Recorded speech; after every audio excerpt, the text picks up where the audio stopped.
পাচ্ছেন নারকেল গাছ, নিচে একটা হাইওয়ে।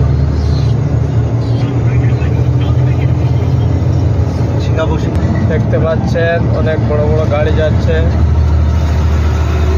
এই যে আবার এদিকে কাজ হচ্ছে, নতুন একটা রাস্তা, উপরে ওভারব্রিজ। এই যে আমাদের চাষার বাড়ি হচ্ছে জাপান, দেখতে পাচ্ছেন। দয়া করে সাবস্ক্রাইব করবেন, বেল আইকন দবাতে ভুলবেন না।